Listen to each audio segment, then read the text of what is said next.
রাধারানী মনে মনে চিন্তা করল, আমি কৃষ্ণের সঙ্গে দর্শন দেব। কৃষ্ণ দর্শনের অভিলাষে রাধারানী সাজসজ্জা শুরু করলেন। ঘরে ছিল ননদিনী কুটিলা।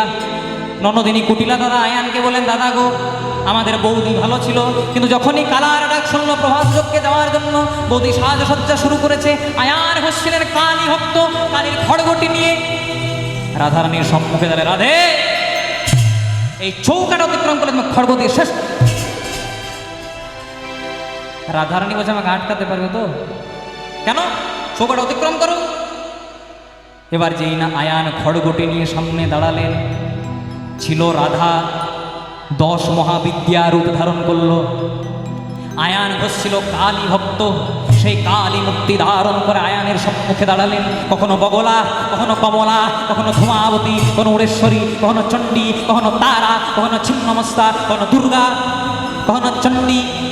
আয়ান ঘোষ খড়গটি নামিয়ে শুরু করলেন, চণ্ডী করতিস, ননি চুরি করতিস বলে একদিন রেগে মেগে তোর পেটে দড়ি দিয়ে বেঁধে দিয়েছিলাম, তাই আমাকে ছেড়ে চলে গেলি খোকা।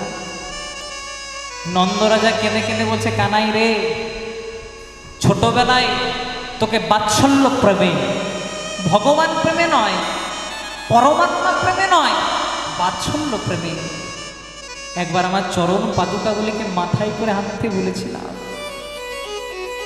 আমি যদি জানতাম সেই কারণে তুই আমাকে ছেড়ে চলে যাবি, কোনোদিনও বলতাম না রে খোকা। একজন বাবা মায়ের কাছে সবচেয়ে দুঃখের জিনিস কোনটা জানেন মায়েরা? যখন বাবা মা বেঁচে থাকা অবস্থায় ছেলে মেয়ে বাবা মাকে ছেড়ে চলে যায় বা মারা যায়, সে অভাবটা কোনোদিনও পূরণ হয় না। আমরা আমাদের সন্তান বা সন্ততিকে মানুষ করি কেন? দুর্গা পূজার দিনে দামি শাড়ি পাওয়ার জন্য নয়, ভালো ভালো জায়গা বেড়াতে যাওয়ার জন্য নয়। কেন মানুষ করি জানো? বাবা মায়ের একটাই ইচ্ছা থাকে, শেষের দিনে যখন 4 জনের কাঁধে চেপে শ্মশান ঘাটে যাব, আমার বংশের ছেলেটা যেন আমার মুখে আগুন তুলে দেয়। আর কেন ভালোবাসে, আর কেন বড় করে তোলে? শেষের দিনে যখন বাবা মায়ের আপন বলতে কেউ থাকে না, দিনের শেষে কোনো ছেলে বা মেয়ে একবার মুখ ভরা ডাকে, যদি বাবাকে বাবা, মাকে মা বলে না ডাকে,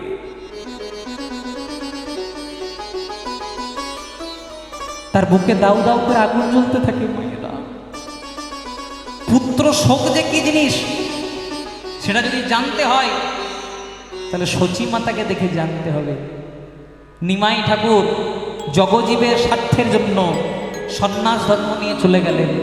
পণ্ডিত পড়ুয়া যারা আমারে না মানে তারা মোর উপদেশ নাহি লয়, সারা জনমের মতো বিদায় নিয়ে চলে গেলেন।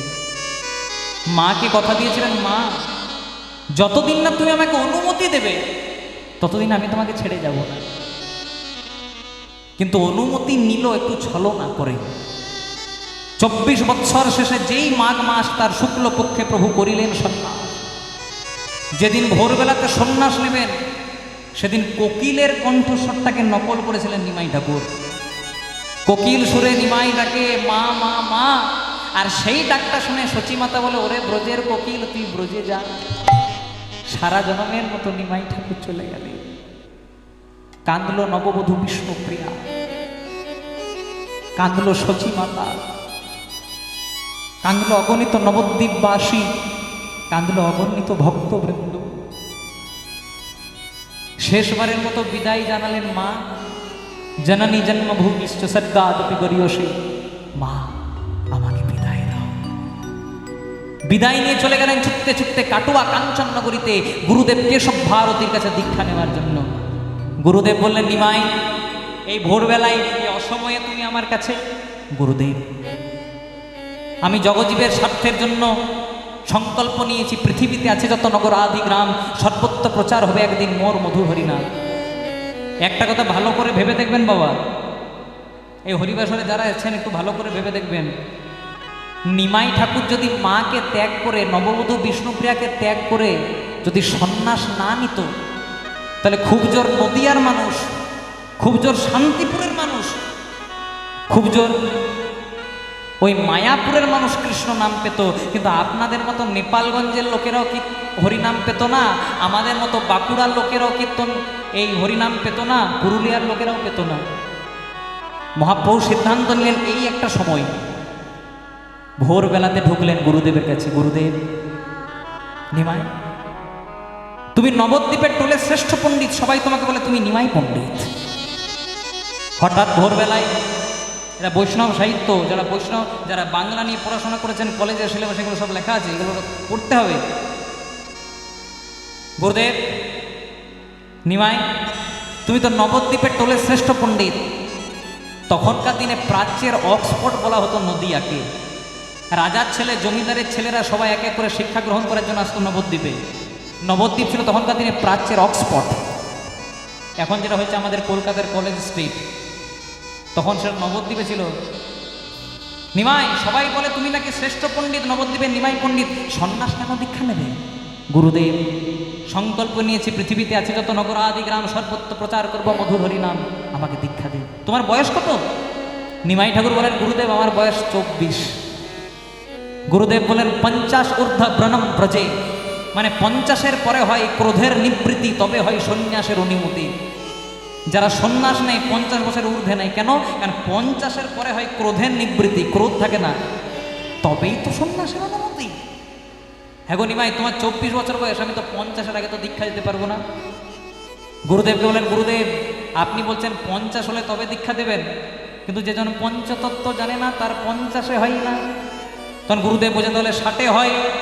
ষড়রিপু বশ না হলে 60-এও হয় না, তাহলে 70-এ হয়।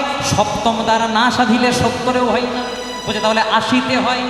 বলছে অষ্টপাশের বাঁধন কাটে না, 80-তেও হয় না। তখন বলছে 90-এ হয়।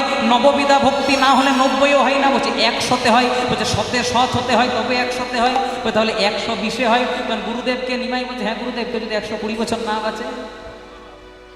তখন গুরুদেব বলছে, যার হয় তার 24-এই হয়, আর যার হয় না তার 100-তেও হয় না। কানে বীজ মন্ত্র দিলেন গুরুদেব, কোথায় যাব? আদেশ দিলেন, তুমি বৃন্দাবনে ছুটে যাও। দাদা নিত্যানন্দের অনুকম্পায় ভাই নিমাইকে আরেকবার এনেছিলেন শান্তিপুরে অদ্বৈতাচার্যের গৃহে, মায়ের সঙ্গে শেষবারের মতো দেখা করানোর জন্য। যখন মায়ের কাছে গেলেন, দেখতে পেলেন মা আজকে ছলো ছলো নয়নে ধুলাই গোড়াগড়ি দিচ্ছে। নিমাই ঠাকুর বলেন, মা আমি যদি জানতাম আমি সন্ন্যাস নিয়ে তোমার এহেন অবস্থা হবে, আমি সন্ন্যাস নিতাম না। তুমি আমার ডোর কৌপিক খুলে আবার আমাকে সংসারী করে দাও না মা। সেদিন সচিমাতা বলেছিলেন, খোকারে এতদিন আমি যাকে চিনতাম সে ছিল শচীনন্দন নিমাই, আর আজকে আমি যাকে দেখছি সে শচীনন্দন নিমাই নয়, সে হলো জগজ্জীবের চৈতন্যদাতা মহাপ্রভু। তাই তোকে সংসারী করবো না, কিন্তু আমার একটা কথা রাখবি খোকা। সেদিন সচিমাতা বলেছিল একটা কথা রাখবি, নিমাই বলেছিল তুমি যা চাইবে তোমাকে তাই দেবো। বলছে হ্যাঁ রে খোকা, শুনেছে নাকি তুই যাবি বৃন্দাবনে? বলছে হ্যাঁ মা, তুই বৃন্দাবনে যাস না, যতদিন তোর এই অভাগিনী দুঃখিনী মা বেঁচে থাকবে তুই থাকবে নীলাচলে, মানে পুরীধাম। বলছে কেন? বৃন্দাবন তো অনেক দূর, তোর কোনো খবর পাবো না, কিন্তু রথযাত্রার সময় অগণিত নবদ্বীপবাসী যখন পুরীধামে যাবে অন্তত তাদের কাছ থেকে তোর খবরটা তো পাবো খোকা। সেদিন নিমাই ঠাকুর মাকে বলেছিলেন, মা সবাই জানবে আমি থাকবো নীলাচলে, মানে পুরীধামে, কিন্তু আমি সর্বদা থাকবো তোমার নীল আঁচলে। কত সুন্দর কথা, পুরীধামে কিন্তু আমি সর্বদা থাকবো তোমার নীল আঁচলে। সচিমাতার স্বামী যখন বেঁচে ছিলেন, সচিমাতা পরতেন সাদা শাড়ি লাল পাড়, আর যখন স্বামী মারা গেলেন সেদিন থেকে সচিমাতা পরতেন সাদা শাড়ি নীল পাড়। তাই ভাবে ভাবে বললেন, সবাই জানবে আমি থাকবো নীলাচলে, কিন্তু আমি সর্বদা থাকবো তোমার নীল আঁচলে। এছাড়াও তুমি আমাকে 4টি জায়গায় দেখতে পাবে, আমি থাকবো তোমার রন্ধনে, তোমার রন্ধনে, আমি থাকবো নিত্যানন্দের নর্তনে, নিত্যানন্দের নর্তনে, আমি থাকবো রাঘব ভবনে, রাঘব ভবনে। আর 24 ঘন্টা আমাকে যেখানে দেখতে পাবে আমি থাকবো কলিযুগে হরিনাম সংকীর্তন, নিতাই গৌর হরি হরি কীর্তনে। তাই এই কারণে পুত্র শোক যে কি জিনিস সেটা শিখতে হয়। সবাই যখন যাচ্ছে সবার কাছে খবর চলে গেল, আজকে যাত্রা শুরু করলো কে না, আজকে যার জন্ম রাধাষ্টমী, রাধারানী মনে মনে চিন্তা করলো আমি কৃষ্ণের সঙ্গে দর্শন যাব। কৃষ্ণ দর্শনের অভিলাষে রাধারানী সাজসজ্জা শুরু করলেন। ঘরে ছিল ননদিনী কুটিলা। ননদিনী কুটিলা দাদা আয়ানকে বলেন, দাদা গো, আমাদের বৌদি ভালো ছিল, কিন্তু যখনই কালার ডাক শুনলো প্রভাসযোগকে যাওয়ার জন্য, বৌদি সাজসজ্জা শুরু করেছে। আয়ান হচ্ছিলেন কালী ভক্ত, কালীর খড়গটি নিয়ে রাধারানীর সম্মুখে দাঁড়িয়ে, রাধে এই চৌকাটা অতিক্রম করলে তোমার খড়গ দিয়ে শেষ। রাধারানী বলছে, আমাকে আটকাতে পারবে তো? কেন? চৌকাটা অতিক্রম করো। এবার যেই না আয়ান খড়গটি নিয়ে সামনে দাঁড়ালেন, ছিল রাধা 10 মহাবিদ্যা রূপ ধারণ করল। আয়ান ঘোষ ছিল কালী ভক্ত, সেই কালী মূর্তি ধারণ করে আয়ানের সম্মুখে দাঁড়ালেন। কখনো বগলা, কখনো কমলা, কখনো ধূমাবতী, কখনো উড়েশ্বরী, কখনো চণ্ডী, কখনো তারা, কখনো ছিন্নমস্তা, কখনো দুর্গা, কখনো চণ্ডী। আয়ান ঘোষ খড়গটি নামিয়ে শুরু করলেন চণ্ডী পাঠ। উলুধ্বনি করবেন মায়েরা, ওম সর্বো মঙ্গলো মঙ্গল্যে শিবে সর্বার্থ স্বাধিকে স্বরণ্যে ত্রম্বকে গৌরী নারায়ণি নমস্তুতে সৃষ্টি স্থিতি বিনাশান শক্তিভূতে সনাতনী গুণশ্রয়ে গুণময়ী নারায়ণি নমস্তুতে ধনিষ্ঠা करालो मोदने मुंडमाला विभूषणे चामुंडे मुंडमथने देवी नमस्तुते जयंती मंगला काली भद्रकाली कपालिनी दुर्गा शिवे समाधात्रे शाश्वता नमस्तुते या देवी सर्वभूतेषु मातृरूपेण संस्थिता नमस्ते श्री नमस्ते श्री नमस्ते श्री नमो नमः या देवी सर्वभूतेषु चंडी रूपेण संस्थिता नमस्ते श्री नमस्ते श्री नमस्ते श्री नमो नमः या देवी सर्वभूतेषु श्रद्धा रूपेण संस्थिता नमस्ते श्री नमस्ते श्री नमस्ते श्री नमो नमः या देवी सर्वभूतेषु लज्जा रूपेण संस्थिता नमस्ते श्री नमस्ते श्री नमस्ते श्री नमो नमः या देवी सर्वभूतेषु मातृरूपेण संस्थिता नमस्ते श्री नमस्ते श्री नमस्ते श्री नमो नमः। শ্যামা কখনো সে তো কখনো পিতা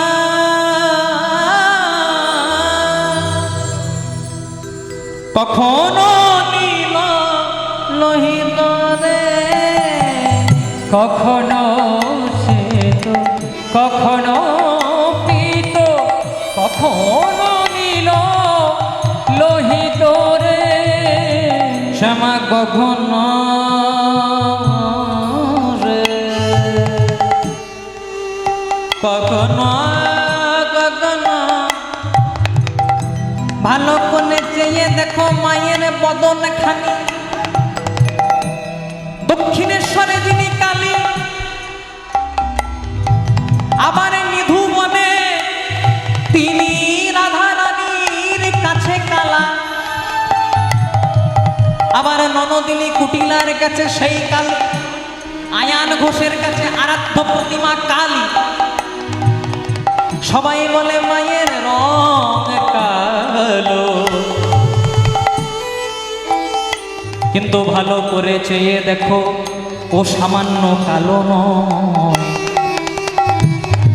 ওই মায়ের রং কালোতে করেছে জগৎ আলো কখনো শ্বেত কখনো পীত কখনো নীল লোহিত রে কখনো শ্বেত কখনো পীত কখনো নীল লোহিত রে মায়ের রূপ দেখিয়া কমলা মায়ের রূপ দেখিয়া কমলা কান্ত মায়ের রূপ দেখিয়া কমলা মায়ের রূপ দেখিয়া কমলা কান্ত সহজে পাগল হল রে শ্যামা কি আমার কালো রে সে মামা কি আমার কালো সে মামা কি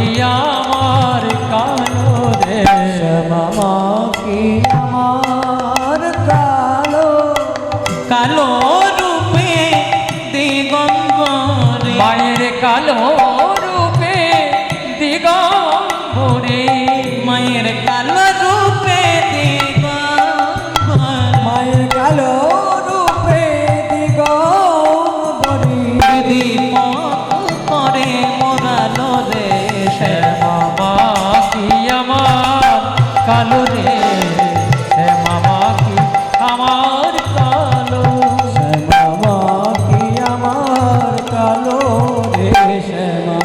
কি আমার কালো। রাধারানী যেই না কালী মূর্তি ধারণ করলেন, আয়ান হয়ে শুরু করলেন চণ্ডীপাঠ।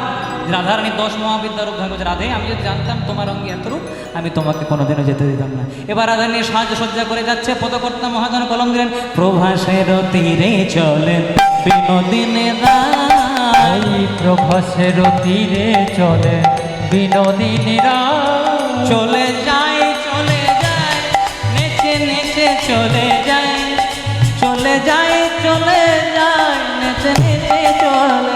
চলে যায় নেচে নেচে চলে যায়, চলে যায় চলে যায় চলে যায় চলে যায়, ও চলে যায় নেচে নেচে চলে যায়, চলে যায় নেচে নেচে চলে যায়। আজকে রাধারানী যাচ্ছে, আর সবাই যেই না যজ্ঞ কুণ্ডে যাচ্ছে, শেষে যাচ্ছে কে? ভগবানের বাৎসল্যময়ী প্রেমময়ী মা যশোমতী নন্দরানী। নন্দরানী একটা নবনীর থালাকে হাতে করে নিয়ে যাচ্ছে। খুব মিলনের রাস্তায় চলে এসেছে, মন্দির শুনবেন। ননদিনী কুটিলার কাছ থেকে বিদায় নিয়ে রাধারানী যাচ্ছে অষ্টসখী পরিবৃতা হয়ে। পেছনে পেছনে যাচ্ছে ভগবানের বাৎসল্যময়ী মা যশোমতী নন্দরানী একটা নবনীর থালাকে হাতে লয়ে। যেতে যেতে যেতে যেতে মায়ের মনে একটু অহংকার হয়ে গেল, কিন্তু অহংকারে সব মেলে, গোবিন্দ মেলে না। মায়ের মনে কি অহংকার হলো? মা মনে মনে চিন্তা করলো, এখানে যে যজ্ঞ করছে সে আমার ছেলে কৃষ্ণ। আমি যখন যজ্ঞকুণ্ডে প্রবেশ করবো, সবাই বলো, ওই দেখ ওই দেখ ওই দেখ, আমাদের মহারাজের মা। একটু অহংকার হয়ে গেল। ভগবান মাকে মনে মনে বললেন, মা, এই অহংকার যে আমি রাখতে পারবো না গো। তাই এই যে তুমি অহংকার করলে, আমি দাড়িদেরকে দিয়ে তোমাকে করাবো বেত্রাঘাত। একটা শাড়ি পরিধান করেছে রাজরানী তো, কিন্তু এত দূর হেঁটে হেঁটে এসেছে, কত জায়গায় কাটা ফুটেছে, পাথর ফুটেছে, শাড়িটা অনেক জায়গায় লেগে ছিঁড়ে গেছে। যাই দাড়ি, পথটা ছেড়ে দে। এখানে যে যজ্ঞ করছে সে আমার ছেলে কৃষ্ণ, পথটা ছেড়ে দে। তখন দাড়িরা বলছে, লজ্জা করে না? আমাদের মহারাজকে কোনোদিনও চোখে দেখেছিস? নিজে কেমন কাঙালিনী ভিখারিনী দেখতে, লজ্জা করে না? মিথ্যে কথা বলতে এসেছিস, বেরিয়ে যা, দূর হয়ে। বারবার করে যখন বার করে দিচ্ছে, নন্দরানী বুঝে গেছে ওই যে অহংকার করেছিলাম তার ফল। কাঁদালে কাঁদিতে হয়, কথাটি যে মিথ্যে নয়। আজকে যেই না বারবার করে জোর করছে, শুরু করলো বেত্রাঘাত। আর যেই না বেত্রাঘাত শুরু করলো, ভগবান শ্রীকৃষ্ণ যজ্ঞকুণ্ড ছেড়ে আজকে মায়ের কাছে এসে পড়ে দাঁড়িয়েদেরকে বলছে, শোন রে দাঁড়ি, তোদের পায়ে ধরি।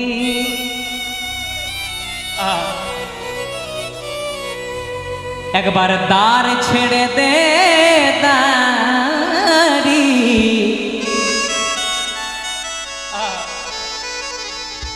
আমি কাঙালিনী নই, ভিখারিনী নই, দ্বার ছেড়ে দে দাঁড়ি। শোনে রে দাঁড়িয়ে তোদের পায়ে ধরি,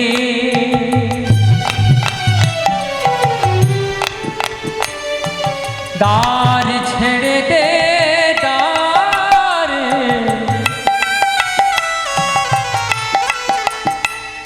আমি কাঙালিনী নই, অভাগিনী নই, দ্বার ছেড়ে দে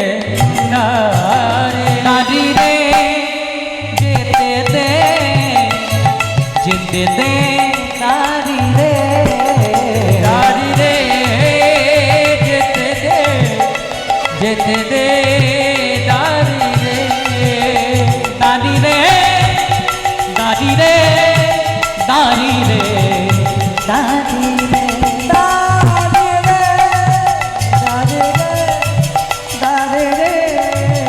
দাঁড়ি রে, যেই না মাকে কোলে করে নিয়ে যজ্ঞকুণ্ডে প্রবেশ করাতে যাবে, সেখানে ছিলেন ভগবানের আর একজন মা। দেবকী বলছে আমি মা, যশোদা বলছে আমি মা, নারদ মুনি বলছে যজ্ঞকুণ্ডে প্রমাণ হয়ে যাবে কে আসল মা। জয় রাধে। না বাবা না। দেবকী বলছে আমি মা, যশোদা বলছে আমি মা। নারদ মুনি বলছে আজকে এই যজ্ঞকুণ্ডে প্রমাণ হয়ে যাবে কে আসল মা। এই রকম 100খানা পর্দা টানা হলো, একটা না এরকম 100খানা পর্দা টানা হলো। পর্দার এক পাশে থাকবে ভগবান কৃষ্ণ, আর এক পাশে থাকবে একবার দেবকী একবার যশোদা। যার স্তনদুগ্ধ, যার স্তনক্ষীর এই 100টা পর্দা ভেদ করে গোপালের বদনে গিয়ে পড়বে, সে হবে আসল মা। এবার প্রথমে পরীক্ষা কে দিচ্ছে? ভগবানের গর্ভধারিণী মা দেবকী। কৃষ্ণ খাও খাও বলে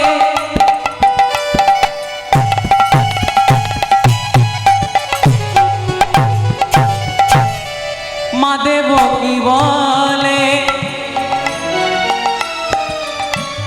100 পর্দা দূরের কথা, দৈবকীর স্তনক্ষীর। কৃষ্ণ খাও খাও বলে আস্তে, যেই না দেবকীর স্তনক্ষীর নিঃসরণ করলেন, 100 পর্দা তো দূরের কথা, দেবকীর স্তনদুগ্ধটা 1 পর্দাও ভেদ করলো না। দেবকী ভগবানকে বলছে, হ্যারে কানাই, হ্যারে কৃষ্ণ, আমি তো তোর মা, আমার স্তনক্ষীর পান কর।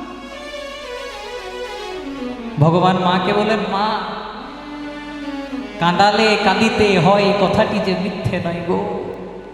এই সংসারে যে যেমন কর্ম করে তাকে যে তেমনই ঠিক তেমনই ফল ভোগ করতে হয়। মা, এ যুগে তুমি আমার গর্ভধারিণী মা, কিন্তু তোমার কি মনে নেই সেই ত্রেতা যুগের কথা? ত্রেতা যুগে আমি ছিলাম মর্যাদা পুরুষোত্তম শ্রীরামচন্দ্র, আর তুমি ছিলে আমার মা কই কই, বড় ভালো ছিলে গো। কিন্তু মন্থরার প্ররোচনায় এসে আমাকে 14 বছরের জন্য বনবাসী করবে বলে ভেবেছিলে, আর তোমার ছেলে ভরতকে রাজা করবে বলে ভেবেছিলে। সেদিন তুমি এক মা হয়ে যেমন আমার আরেক মাকে কাঁদিয়েছো, সে কান্না তোমাকে জন্মে জন্মে কেঁদে কেঁদে শোধ করে দিতে হবে। সে কান্না তোমাকে জন্মে জন্মে কেঁদে কেঁদে শোধ করে দিতে হবে। বলছে ঠিক আছে, আমি অন্যায় করেছি, কাঁদবো, আমি পাপ করেছি, আমি প্রায়শ্চিত্ত করবো, কিন্তু তুই একবার আমার স্তন পান কর। বলছে সে পথটাও যে তুমি রাখোনি মা। যেদিন আমি 14 বছরের জন্য বনবাসে যাচ্ছিলাম, আমার মা কৌশল্যা আমাকে 1 বাটি দুগ্ধ পান করতে দিয়েছিল। তুমি কি করেছিলে জানো? তুমি আমার মুখের থেকে দুধের বাটিটা কেড়ে ছুঁড়ে দিয়েছিলে। সেদিনে আমি তোমাকে বলেছিলাম, মা গো, আমি হয়তো কৌশল্যার গর্ভে জন্মগ্রহণ করেছিলাম, কিন্তু তোমাকে বেশি ভালোবাসতাম। তোমাকে যখন কথা দিয়ে দিয়েছি আমি আগত দাপর যুগে তোমার গর্ভেই জন্মগ্রহণ করব, কিন্তু তুমি যখন মা হয়ে মুখের থেকে দুধের বাটি কেড়ে নিলে, তোমার স্তন দুগ্ধে মুখ পর্যন্ত দেব না। আর এই যে যশোদা কি সামান্য কেউ? এ ছিল পূর্বে দ্রোণের স্ত্রী ধরাসতী। যেদিন ধরাসতীর বাড়িতে ভিক্ষা করার জন্য গেছিলাম, সেদিন ওর বাড়িতে কিছু ছিল না। ধরাসতী কি করেছিল যেন?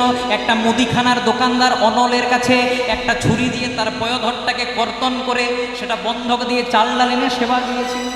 আমি যে সেদিনেই বলেছিলাম, ওরে মা রে মা রে, কেউ আমায় চিড়ে কলা বাতাসা ছানা নবনী দিয়ে সেবা দেয়, কিন্তু এই যে তুই আমায় অঙ্গ কেটে সেবা দিলি, আমি জন্মে জন্মে তোর এই পয়োধরে বাধা রইলাম। তাই সবাই যশোদা যখন এবার দৈবকী যখন পারল না, এবার স্তনক্ষীর প্রয়োগ করছে কে? যশোদা। এই যশোদা কৃষ্ণকে গোপাল বলে ডাকতো। গোপাল খাও খাও বলে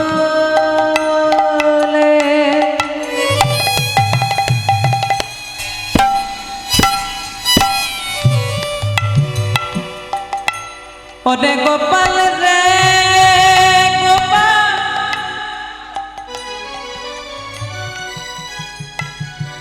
ওরে আমার নীলমণি গোপাল,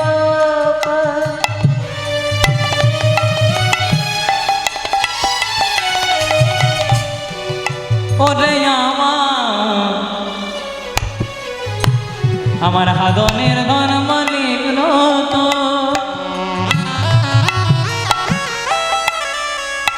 তুই ছাড়া আমার কেহ নাই গোপাল।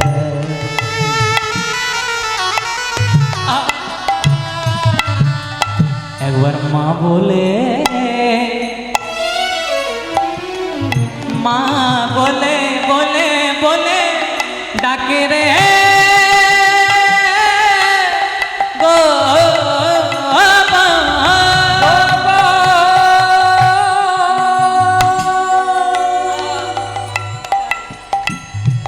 গোপাল খাও খাও বলে আমার মা যশোদা কাঁদে ওগো শত পর্দা ভেদ করে পড়ে গোপালের বদ যেই না শতপর্দা ভেদ করে গোপালের বদনে গিয়ে পড়লো, সবাই বলে যশোমতী নন্দ রানী কি জয়। যশোমতী নন্দ রানী কি জয়। যশোমতী নন্দ রানী কি। যেই না যশোমতী নন্দ রানীকে নিয়ে লীলা শেষ করলেন, মধুর দরজায় দাঁড়িয়েছিল প্রেমময়ী শ্রীমতী রাধা ঠাকুরানী। এবার রাধা রানীকে যেই না কৃষ্ণ যাচ্ছে হাতে ধরে আনতে, দেখছে দাদা বলরাম আছে, মা আছে, কি করে যাও? দাদা বলরাম বলছে কানাই এবার লীলার মিলন করে দে। তাই হলো কি, লীলার মিলন করার জন্য এবার রাধারানীকে যেই না নিয়ে এসেছে, রাধারানী কৃষ্ণকে দেখা মাত্র মুখটাকে ঘুরিয়ে ললিতা বিষয় হচ্ছে রাধে তো লীলা বোঝা বড় দায়। বলে কেন? যখন কৃষ্ণ ছিল না তখন কৃষ্ণ কৃষ্ণ বলে কাঁদলি, আর আজকে কৃষ্ণকে দেখে মুখটা ঘুরিয়ে নি। তখন বলছে আমি যাকে ভালোবাসতাম সে কৃষ্ণের মুখে ছিল হাসি, হাতে ছিল বাঁশি। হাতে ছিল বাস আর এর মুখে হাসি নয়, হাতে বাঁশি নয়। বাসি না আরে যে রাজা কৃষ্ণ, তাই আমি রাজা কৃষ্ণ ভালোবাসি না। আমি রাজা কৃষ্ণ ভালোবাসি না, আমি রাখাল কৃষ্ণ।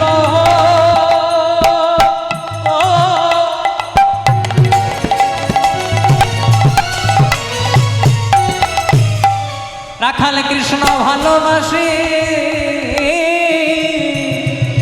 আমি রাজা কৃষ্ণ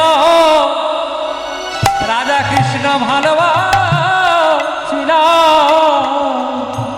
এখানে যখন লীলার অন্তিম লগ্নে এসেছি বলে যায় যে আমাদের কীর্তনগুলো আপনারা শোনেন, তার সঙ্গে এই কীর্তনগুলো বেশি করে প্রচার পাচ্ছে সোশ্যাল মিডিয়াগুলোর জন্য। এই ছোট্ট মিডিয়াগুলো এখন উঠেছে বলে কীর্তনটা অন্য জায়গায় পৌঁছে যাচ্ছে। যেমন এই আপনাদের দক্ষিণের কীর্তন পৌঁছাবে মালদহে, মালদহের কীর্তন পৌঁছাবে মুর্শিদাবাদে, আবার আমাদের বাঁকুড়ার কীর্তন আপনাদের কাছে পৌঁছাবে। তার অবদান এই যে ছোট্ট মিডিয়া। এগুলো যদি না আসতো, এগুলো যদি না আসতো তাহলে কীর্তনটা এত প্রচার হতো না। আর আমাদের মতো ক্ষুদ্রাতি ক্ষুদ্র কীর্তনে আপনাদের সামনে এত তাড়াতাড়ি আসতে পারতাম না। এগুলো ছোট্ট মিডিয়ার অবদান। আমাকে অনেকজনা বলে দাদা আমরা যাই তো, যখন বেশি প্রচার হয়ে যায় তখন বলে ইউটিউব চ্যানেল লাগাতে হবে। জয় রাধে। যে মিডিয়ারগুলো জন্য আজকে এত ব্যাপক প্রচার, আমি এই চ্যানেলগুলোকে সকলে সাবস্ক্রাইব করবেন যেন আরও কীর্তনটা ব্যাপক পরিমাণে প্রচার হয় আর ওদের সর্বাঙ্গীন মঙ্গল হয়। আমাকে অনেকজনা বলে যে দুটো ক্যামেরা বসতে দিচ্ছে না, বাকিগুলো বসতে। আমি যতক্ষণ না সব ক্যামেরা বসবে আমি কিন্তু করতে দেবো না কাউকে। এই আমার নীতি। একজনা যেন ফিরে না যায়। যারা এসেছে সবাই ক্যামেরা বসবে, তবে ক্যামেরা হবে। জয় রাধে। তাই আমি রাজা কৃষ্ণ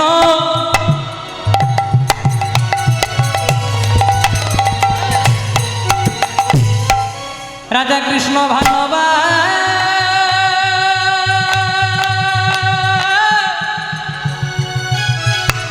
ভালোবাসি না। আমি রাখাল কৃষ্ণ ভালোবাসি। ওই রাখালিয়া বেশে সাজাই দাও। আমি রাজা কৃষ্ণ ভালোবাসি না। রাখালিয়া বেশে সাজাই দাও। রাজা কৃষ্ণ ভালোবাসি না। রাখালিয়া বেশে সাজাই দাও। আমি রাজা কৃষ্ণ ভালোবাসি। রাখালিয়া বেশে সাজাই দাও।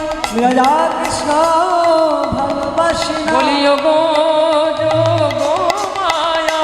রাজা কৃষ্ণ ভালোবাসি না। রাখালিয়া বেশে সাজাই দাও। বলিও গো যোগ মায়া। রাখালিয়া বেশে সাজাই দাও। বলিও গো আমার যোগ মায়া। রাজা কৃষ্ণ ভালোবাসি না। রাখালিয়া বেশে সাজায় না। রাজা কৃষ্ণ ভালোবাসি না। রাখালিয়া বেশে সাজায় না। রাজা কৃষ্ণ ভালোবাসি না। রাখালিয়া বেশে সাজায় না। আমি রাজা কৃষ্ণ ভালোবাসি না। রাখাল কৃষ্ণ ভালো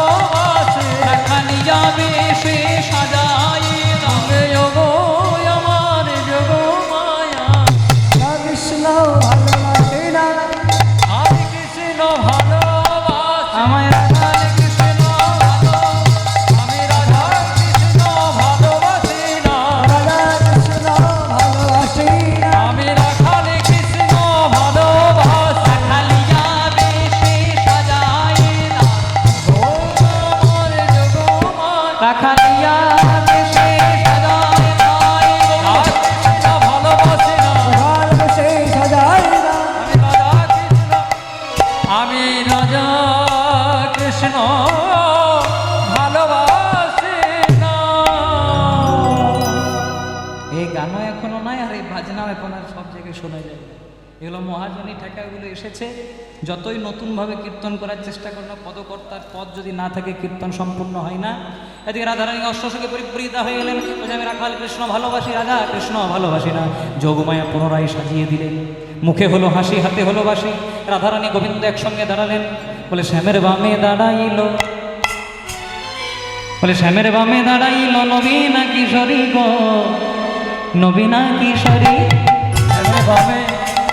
শ্যামের বামে দাঁড়াইল নবীনা কিশোরে গো, নবীনা কিশোরে।